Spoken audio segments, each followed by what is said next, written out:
Selamat siang saudaraku semua. Ketemu lagi ya bersama channel Agus Sunarko Singosari. Harapan sehat selalu keluarga, juga dimudahkan rezekinya, dilancarkan aktivitasnya. Amin ya robbal alamin. Saudaraku semua tetap semangat ya. Ini saya punya tutorial saudara, menyamakan pohon yang di alam sama bonsai. Ya, jadi karakter-karakter yang logis saya ceritakan saudaraku semua. Jadi pertama, yang di alam itu banyak sekali ya. Banyak sekali yang di alam itu. Tanaman yang di alam itu ya. Ada pohon rebah, ada pohon bako yang tumbuhnya di pantai. Juga ada tanaman yang di tegal-tegalan mungkin yang nggak bisa tinggi ya. Itu saudara ya. Itu terus ada pohon masih muda, juga ada pohon yang sudah umurnya ratusan tahun, yang sudah tua sekali saudara. Lalu yang kita tiru bikin bonsai itu pohon yang di alam tapi berusia ratusan tahun, yang sudah tua gitu. Jangan meniru pohon yang masih muda gitu. Nanti tak ceritakan masalah pertumbuhan-pertumbuhan di alam ya saudara. Ini pertumbuhan di alam yang batang keras, yang pohon bisa besar. Itu pertama dari biji atau dari itu tumbuhlah biji tadi.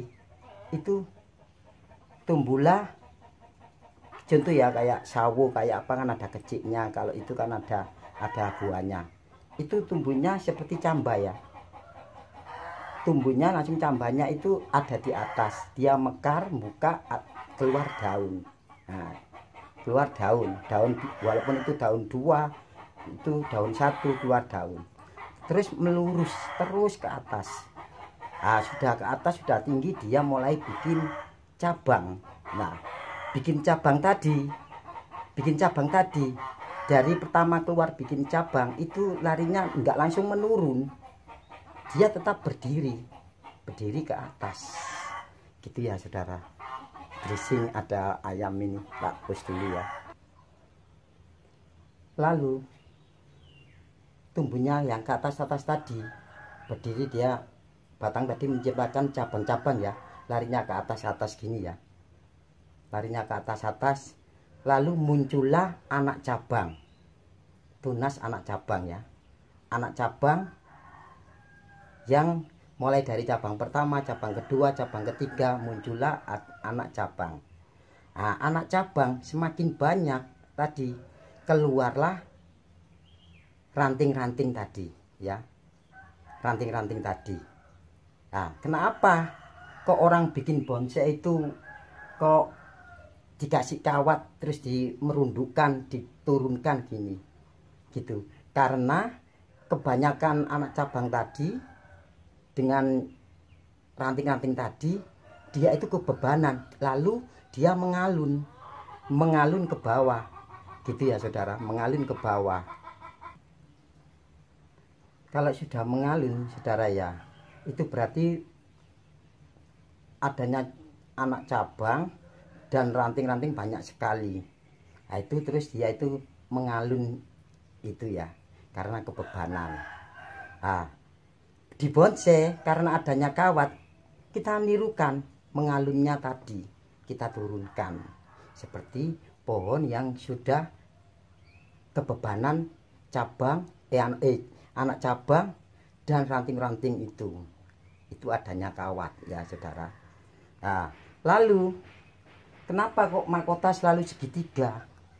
Ya saudara, tak bilangi. Kenapa mahkota ini kok selalu segitiga?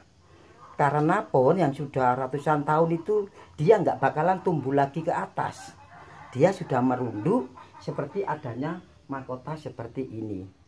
Gitu, dia sudah mentok. Hanya berapa kecil-kecil aja yang tumbuh di dalam-dalam. Tapi itu lama-lama mati. Karena apa? Kerimbunan sama daun-daun yang di atas tadi, dia nggak bisa kena sinar, nggak bisa, itu banyak yang mati kadang itu.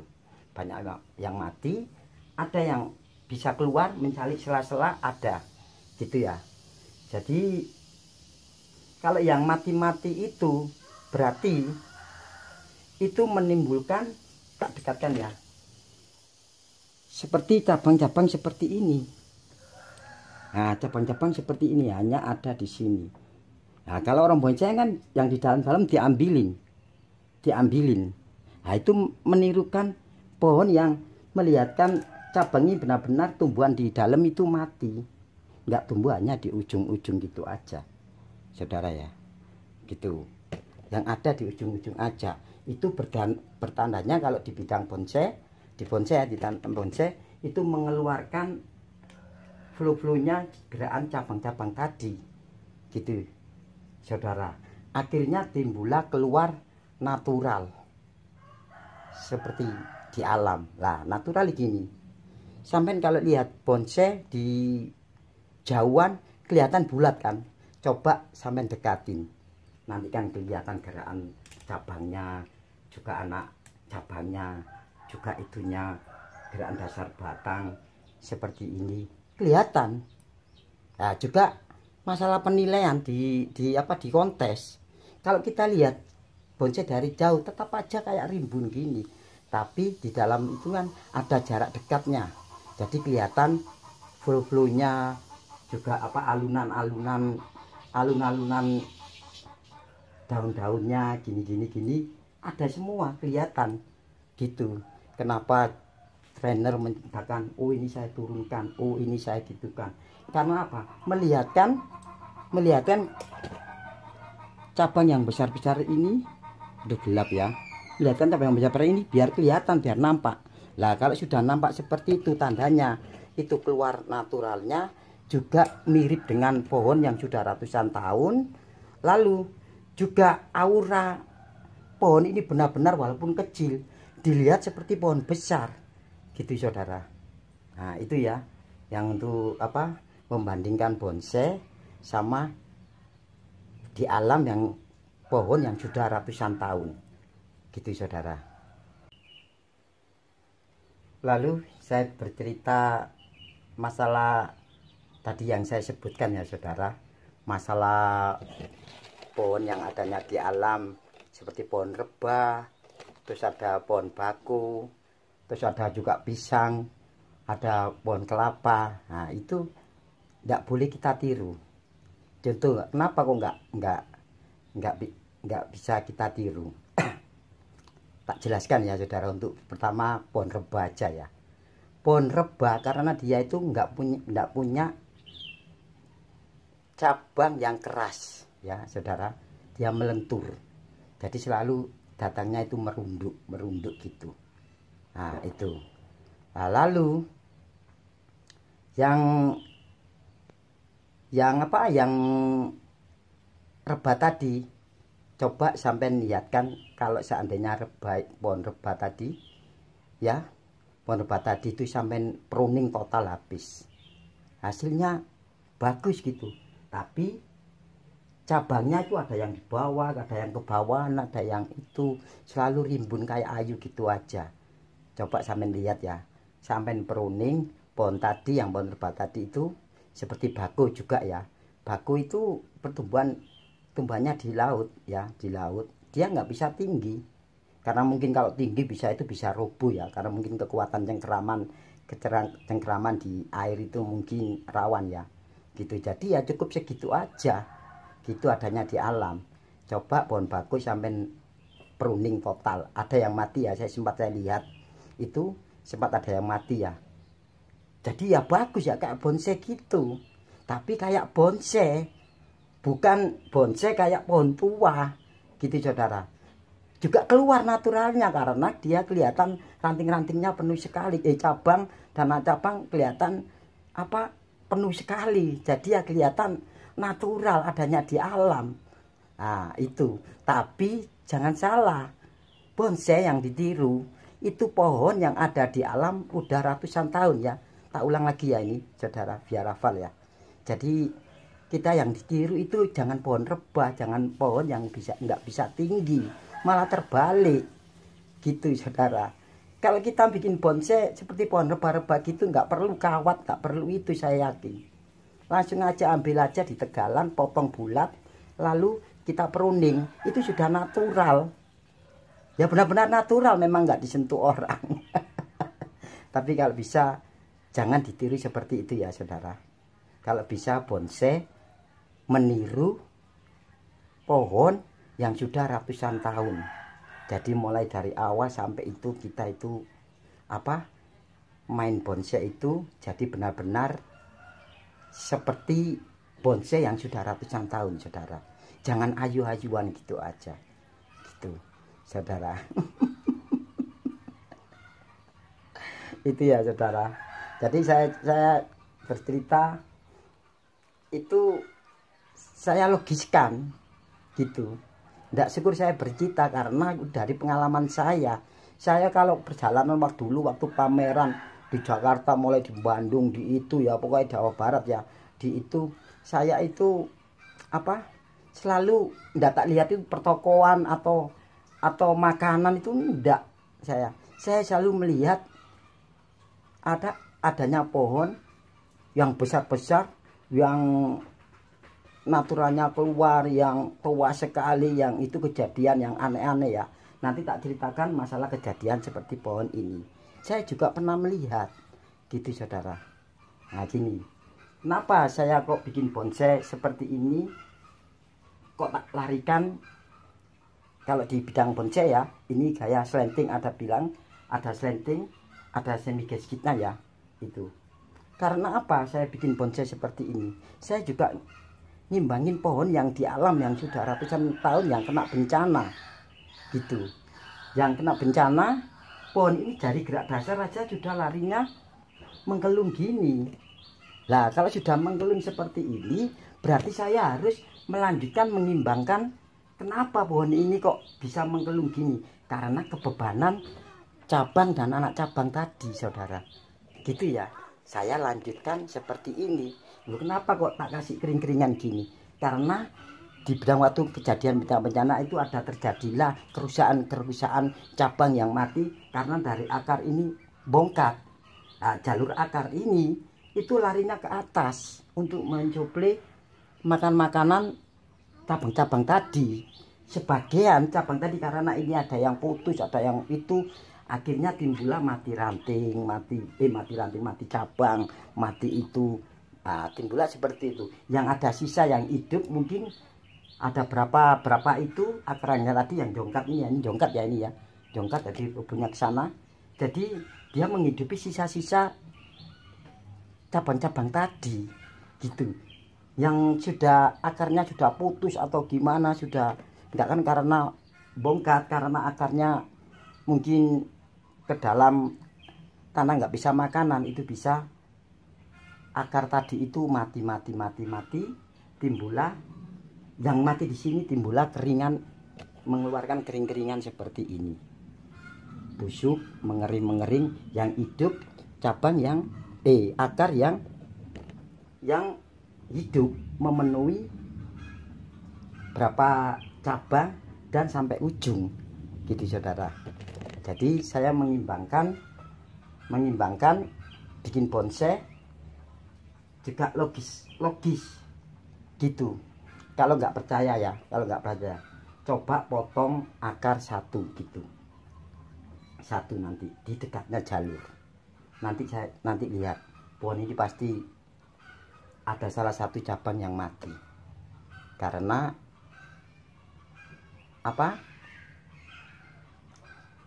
yang kita potong tadi di jalur yang surveinya banyak, yang menghidupi banyak cabang, banyak itu. Jadi untuk mengimbangin, ada salah satu pasti ranting itu mati atau gimana gitu, itu lah.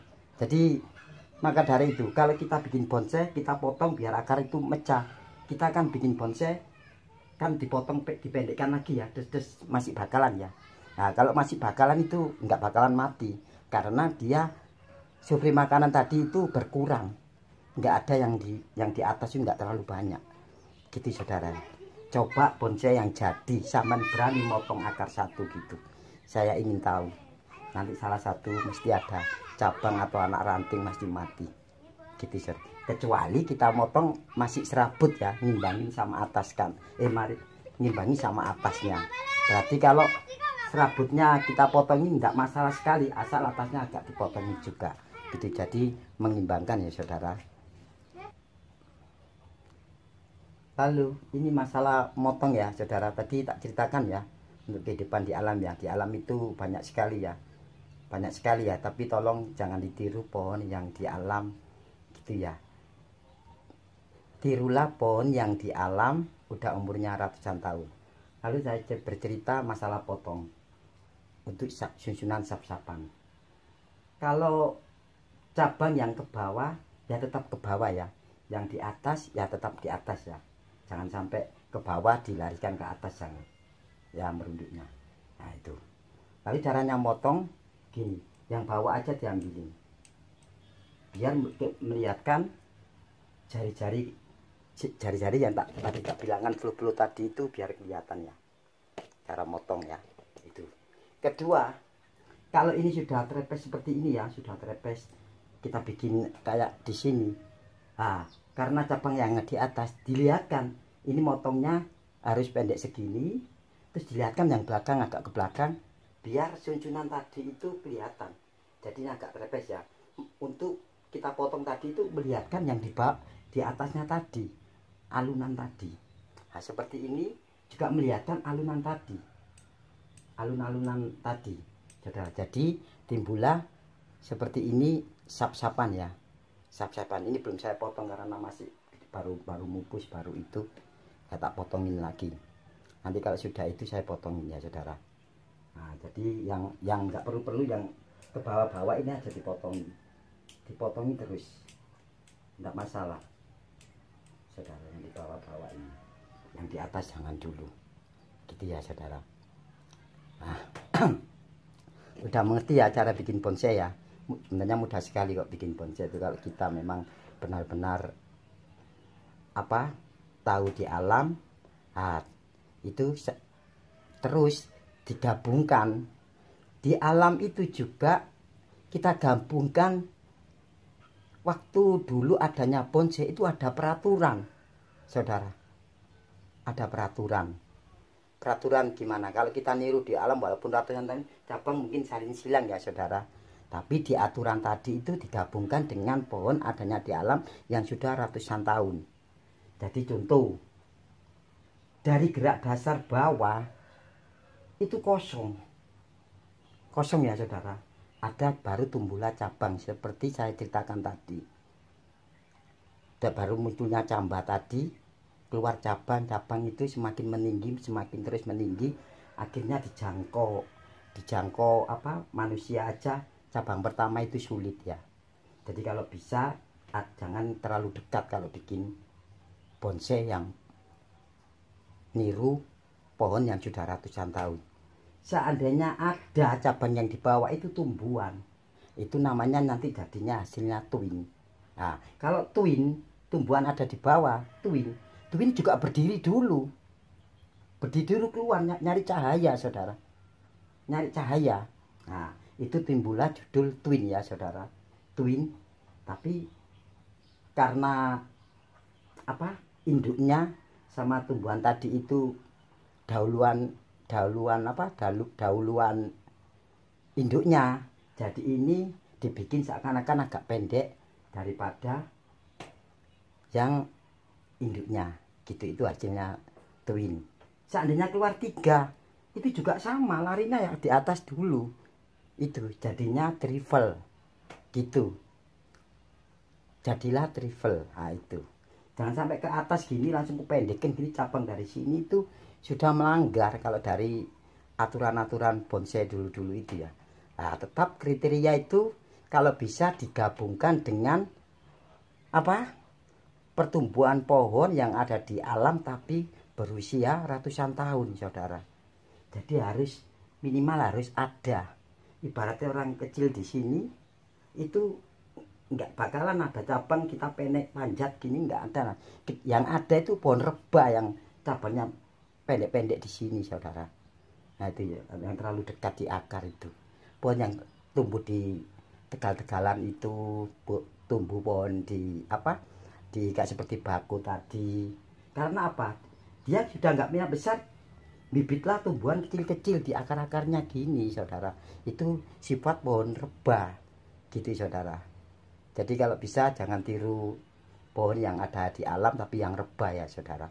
Kalau bisa malah dibalik, pohon rebah bisa diatur seperti pohon yang sudah ratusan tahun. Itu ndak ada larangan.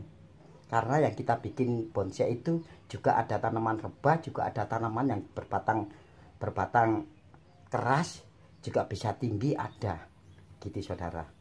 Kalau kita niru pohon di alam walaupun itu bahan rebah itu nggak apa-apa, tapi jangan kita niru bikin bonsai seperti pohon rebah tadi, jangan ya itu saudara.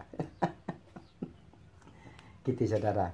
Jadi mengerti ya cara-cara untuk bikin bonsai ya. Jadi pertama memang kita perlu aturan-aturan dulu cabang pertama 2 3. Terus juga gaya bukan formal aja. Ciri formal atau informal atau cokan harus gerak dasar itu mulai dari akar itu sudah bagus karena dia kokoh, nggak bakalan miring rubuh, itu nggak bakalan kokoh gitu ya. Seandainya ada rubuh pasti akar tadi itu sudah kacau, larinya sudah kacau, sudah nggak apa nyengkeram tadi, sudah kacau ya. Terus contoh cokan pohon yang tegak gini, nah, pohonnya harus kokoi dengan akar gitu saudara. Itu baru kita bikin cokan ya gitu saudara ya. Kalau memang ada pohon seperti gasket ya, gasket roboh gitu ada, karena bencana alam dia itu longsor, dia itu roboh tapi masih hidup. Tapi akar sebelah sini itu karena robohnya sana ya, akar dari sini itu jongkak gini karena dia robohnya ke situ. Karena dia masih hidup, tumbuhlah berdiri lagi seperti pohon apa ya, pohon seperti bonsai yang kita bikin gasket tadi. Karena matahari di atas lari berdirinya ke atas lagi gitu saudara. Gitu. Jadi segala apa gaya itu banyak sekali ya saudara. Nanti tak ceritakan ya, banyak sekali, nanti mungkin ada lanjutan lagi ya dari ini saudara. Jadi udah mengerti ya, kalau kita bikin bonsai itu kalau bisa itu di alam bisa kita gabungkan sama kriteria adanya bonsai tadi yang dulu sudah ada kriteria cabang kependekan juga nggak bagus ya. Terus ranting mata tunas dari sini lari di sini juga nggak bagus. Contoh ada ranting di sini karena ini kosong dilarikan di sini, itu nggak bagus gitu ya. Carilah yang bagus, jalan yang bagus. Saya yakin kalau kita cari jalan yang bagus hasilnya pasti bagus gitu ya saudara. Jangan ngawur, memang apa seni itu nggak ada batasnya ya, juga apa nggak batas, tapi tetap aja peraturan adanya bonsai tadi kriteria tolong ditiru, diperhatikan ya. Jadi nggak ada pohon ngilang-ngilang gitu ya saudara, gitu ya saudara. Jadi saya bikin seperti ini, saya juga menirukan di alam, juga gerakan dasar memang harus bentuknya seperti ini gitu saudara gitu. Oke, terima kasih saudaraku semua. Semoga apa cerita saya ini juga, momen saya ini juga bermanfaat ya untuk bagi pemula ya gitu. Semoga apa bikin bonsai benar-benar yang bagus ya, yang bagus, yang logis gitu ya, jangan ngawur gitu aja ya saudara. Oke, terima kasih. Mungkin kalau ada kekurangan gini-gini tolong apa komen di bawah, itu nanti saya jelaskan saudara. Oke, terima kasih, semoga ilmu ini bermanfaat. Tetap semangat, selalu jaya. Wow, mantap.